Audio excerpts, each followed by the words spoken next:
Over 270,000 students are currently going to the US every year to study from India. That means 270,000 students are going to study there, but I can tell you hardly 10% of them know this truth before they go over there. They think that yes, salaries are high, it's easy, once you get over there, you'll get a job, and yes, you'll get the H-1B, and that's the entire goal. But no, H-1B is not the stability that we're talking about over here. The stability is green card. At the end of the day, that's always what you have to aim for. For people who don't know how this works, and it's my job to inform you how this works. So 90% of you guys will walk away with something here, and even if you're a working professional in the US and you've been there for 15-20 years, you will agree with me on this, that this is happening, and I'm going to tell you a way out as well. For people who don't know how this works, either you or your company applies for an employment-based green card and they petition for you, right, depending on whichever kind of green card you go for. If your petition is approved, you are given a priority date. Now, your priority date would be usually the date where you start the application. All right. So let's say we start somewhere around today, which is probably somewhere around 20th of August.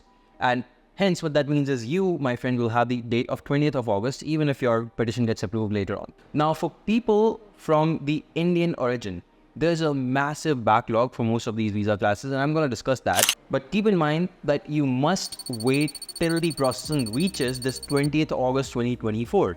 All right.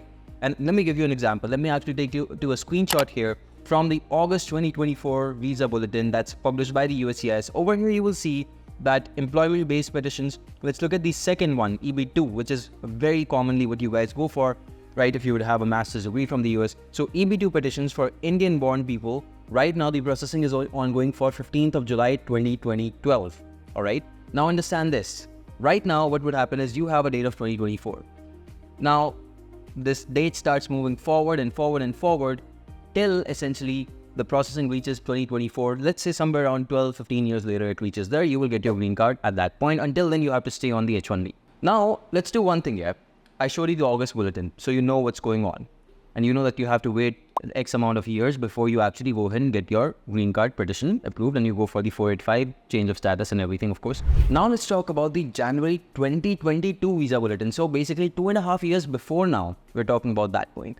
Take a look at this Visa Bulletin from then, whereas you will see that in the employment-based petitions, in the EB-2 class, again, for Indian nationals, the date of processing was 8 July 2012. So the processing 2.5 years later also was 8 July 2012. Today it is 15 July 2012.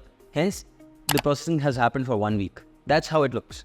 For 1 week, essentially, the timer has moved forward by 1 week, essentially, and it has to get towards 2024 to get to you, my friend. So the timer now, it's moving and moving and moving, and now you see that, okay, it has to get till 2024. Maybe it won't just take 12-15 years. It's going to take maybe sometimes even dozens and dozens of years. We do not know when this timer will end and essentially when you will get your number, because there's so many people in the backlog before you who have already filed their applications. So if you're an Indian national, the only petition without a significant backlog, as you can see on your screen for August right now, would be EB-1, where the processing date has reached somewhere around 1st February 2022.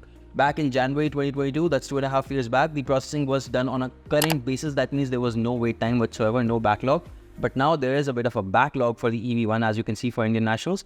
And hence, that backlog right now is somewhere around 2022. So you can expect still 2-3 years of waiting time, more or less 2 years on average, sometimes even less. It moves quite quickly sometimes. But keep in mind that this backlog will also increase as more and more applicants go for this EB-1. But for the next 5 years, of course, this video is valid. Hence, here's my solution for you. Instead of going forward with the standard route, which is as follows, you go forward with an F1, then you go to the H-1B after that, right? After being on your OPT, essentially. From the H-1B, you move towards the I-140 petition, which is filed usually for EB-2 or EB-3 visas, right? Which are the green cards, which take a lot of time, basically. Instead of this, we're going to go with the updated route, which is that you move forward with F1. From there, you move forward to either H-1B or O-1, which is, by the way, another non-immigrant visa, just like the H-1B, but is no cap, not lottery based. It's based on your ability and has the exact same requirements as the EB-1. Anyway, you move to one of these visa types, and then from there, you move towards the EB-1.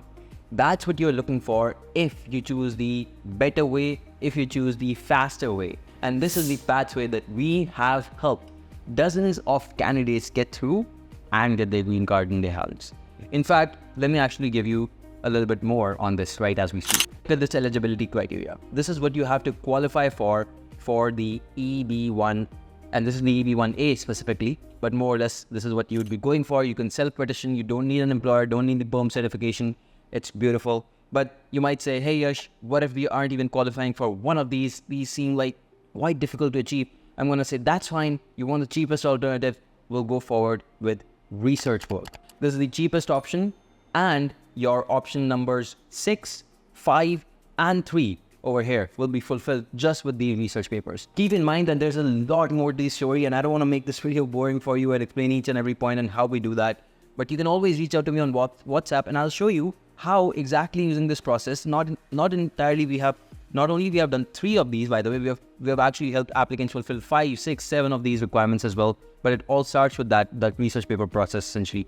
And once you are ready to be proven as an expert in your field, take a look at our own success rates. By the way, USCIS does not give you these success rates. These are the success rates of our own clients from January 2024 to June 2024. The result of whichever number of petitions came out, on the basis of that, we've calculated this data for you. And hopefully you can see that we're moving very close to 90% right now with a certain number of research papers that you have under your name. After this, by the way, I want to let you know that we kind of hit a plateau. So the percentages even sometimes dropped after the 8th paper. Maybe if you go for the 9th, for instance, the percentage was 1% less. We don't show this in the screenshot, but just letting you know for the purpose of honesty and for the purpose of clarification that, look, this is really what's going on. It moves like this, and somewhere around the top it stops. If you've never researched before, by the way, how do you actually go forward with the publishing? Well, I'm going to tell you about the 2 ways. Number 1 is the premium way, but it always works because this is where we come in and we help you out. In this one, you'll get end-to-end support till you're publishing, not only in the process of research, but also in the process of publishing. You'll have access to a research paper panel, as you can see over here on your screen. The end-to-end process, and a PhD partner is working with us essentially on your case. All of that will be done in this entire process. Since you'll be working with PhD partners or postdocs, essentially, your work is guaranteed to be published in IEEE, Springer, Dillon, Francis, Elsevier, top-level journals, essentially. And after that, once your work is complete, we can even help you gain citations a little bit faster than you usually would organically. Now, this is the premium process. If you don't want to go through this, no problem. You can actually go into YMGrad discussions. You can post over there that, hey, I'm looking for, research in this field. I'm doing this for the first time and I want to do it myself with some of you guys. And you can connect on our platform with many other people who are in the same H1B rut just like you, and who would love to go through this process of O1, EB-1 visa essentially. Now, this one is completely free, but keep in mind that this requires a lot more effort, and people are sometimes bound to fail because they don't really have the guidance of a PhD partner in this one. Now, there's a lot more to this process than I just explained, but the point is that the green card process is almost rigged against you if you're going through the normal pathway. In today's day and age, you're going to have to shift from that somewhere in order to get that green card in your hands.